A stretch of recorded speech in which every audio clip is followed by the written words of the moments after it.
source.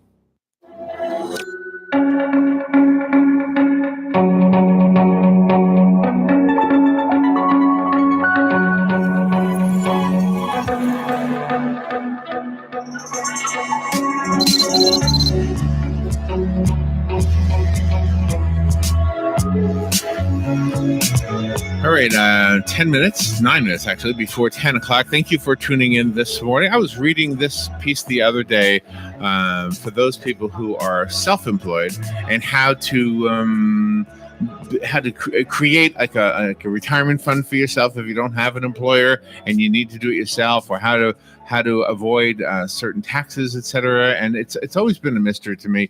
It's kind of like, how to fix a car. I really kind of never knew. I mean, back in the day, I could maybe change a filter or something. All I had to do was a butter knife, probably. But I guess my point is, I go to experts really when I have something that I really think is in better hands if I have an expert. Jeffrey Small has been with us before, and he's one of those guys. He is a financial analyst. I think he's here in Florida, right? Yeah, I think so. I remember he's the president of Arbor Financial, and he's got a book called Turning Financial Planning Right Side Up. And let's say good morning to Jeffrey Small. Good morning, Jeff.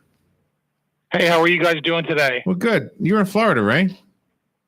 I am. I'm in Melbourne, Florida, East Central Florida. Oh, okay. Well, thank you for being on there with us today. So how is everything? Everything is good. The markets are peaking. The economy is very robust. The jobs numbers are off the chart. But still, it's doom and gloom in most of the major media sources today. That's right. Okay. Now, you said the job market is up, and I wanted to ask specifically, and I hope I'm not going down the wrong path here, but there are a lot of people who are now, I guess, taking advantage of whatever's going right, and they're starting their own businesses. And one of the things you don't get with your own business is an incentive. What do you call it, Robin? Like healthcare, and retirement plan, or perks, or employee benefits. Benefits. Thank you. Yeah, you have to make your own, right? That's correct. You've got to create your own windfall. But the beauty of being, I guess, and you're in business for yourself, one of the beauties is you don't have to worry about age discrimination or being let go because you just turned 65. And I see that so often. Yeah, right. I see it so often with the major employers, unfortunately. Yeah, absolutely true. So is that what you do? I mean, do you help a lot of, I'm guessing your clientele consists of people who have the traditional employer-employee relationship, as well as those who've got their own thing going, right? It is. We see both. And, the reality is for the folks that are working as what I call the company person or the company, guy or gal, they are really making their 401k their, one go-to source for retirement savings. And so they accumulate as much as possible in that. But for the folks who are, not working for the big company and have their own business, there's a litany of things they can do to put money away on a pre-tax basis, whether it's a SEP IRA, a traditional IRA, a customized 401k for their own business. So they have the same access, but they have to take the same incentive to do that, to implement basically, so they can start retirement planning. And now, can people do that with their seasonal jobs? Because we work in the mall right here in our community, and all of the inside businesses have signs out, hiring now for seasonal positions. Well, if you're seasonal, to be honest with you, it's going to be hard if that's your only income to put away money. But if you are seasonal and you're retired, you can do, as long as you're under 70, you can do an IRA, traditional IRA. You can do a Roth IRA as well. So there are ways for you to put money away, or you can just basically bank it, whatever's best for your situation. Yeah. And we know a guy who's actually retired, but drives one of the Uber cars and has to watch how much money he makes so that he doesn't surpass whatever the limit is for Social Security. Are there ways for him to, I don't know, divert that money? I don't mean illegally, but I mean, is there a way for him to do it legally and make more money? Yeah, that's a really interesting point. If you're 62 and you try and collect Social Security, you're really not allowed to make more than $17,000 a year. If you make more than $17,000 a year and you're collecting Social Security, they're going to take back $1 of Social Security for every $2 you earn over $17,000. So they create a disincentive for folks to collect from age 62 to 66. So nobody really collects unless they absolutely have the money or they make less than $17,000 a year. Now, even though they're making $17,000 $17,000 a year or less, they can still contribute funds to an IRA, to answer your question, or a Roth IRA, depending upon what they want to accomplish. Okay, and that wouldn't count against them, or it would? No. You can't use an IRA to offset the Social Security income thresholds. And so, if let's say you make $23,000 a year, and you're going to put $5,000 a year of that in an IRA, you're still going to be penalized on your Social Security. So you can't. I see where you're going with this, you little crafty guy. You. Well, I'm not there. I just heard about. You're going to get me in trouble.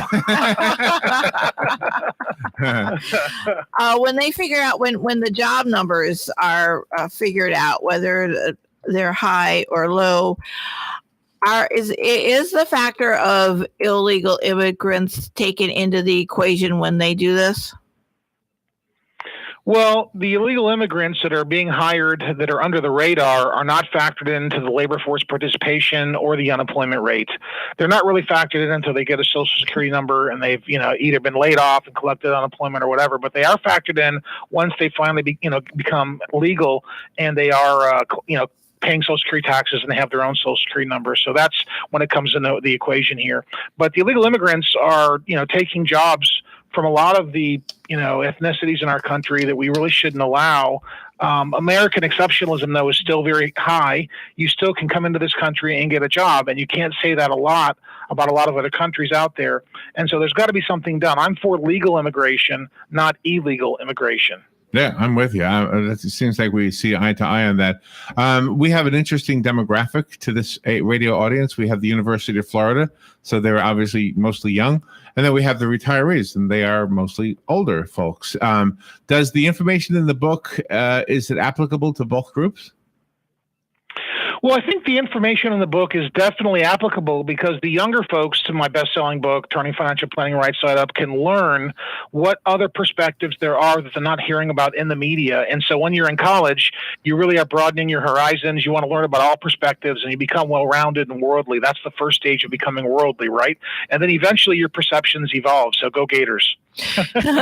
Is the laziness among people going away? Are there less people on welfare now and more people willing to work?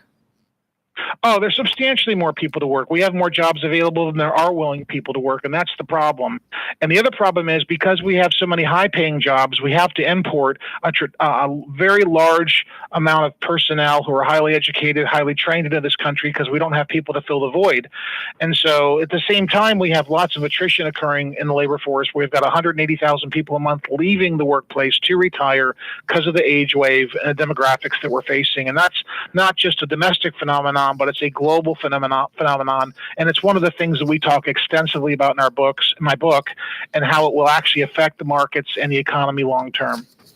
The book is called Turning Financial Planning Right Side Up. I found it on Amazon. It's getting really good reviews. Do you have a website you'd like to tell us about? Sure. The book has its own website. It's called financialplanningrightsideup.com. You can read a few pages there, learn about me, and it has links directly to Amazon if you'd like to purchase the book. But I highly recommend it for folks over 50. It's got a chapter called The Goldilocks Zone, which will tell you exactly where you should invest the next 10 to 15 years to get the best rate of return for yourself. Okay, very good. Jeff, good to hear from you again. Thank you for being on the air with us today. Absolutely. Thank you very much. You're welcome. We'll be right back.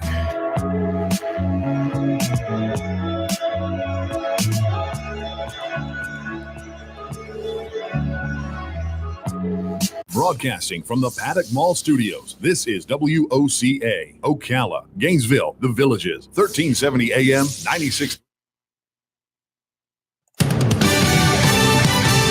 Fox News Radio, I'm Chris Foster. Hurricane Florence has made landfall in North Carolina. There's been widespread flooding and more than 450,000 power outages, with more to come as the storm sticks around. Governor Roy Cooper tells Fox, "This is going to be a long slog for North Carolina. Florence is an uninvited guest who does not want to leave." Storm surge is pushing water miles on shore. That'll get worse with high tide around noon. There have already been a lot of rescues conducted. Fox News has learned former Trump campaign chairman Paul Manafort will plead guilty today in federal court as part of a deal with special counsel Robert Mueller. Rachel Sutherland's in Washington. Last month, Manafort was convicted of bank and tax fraud charges by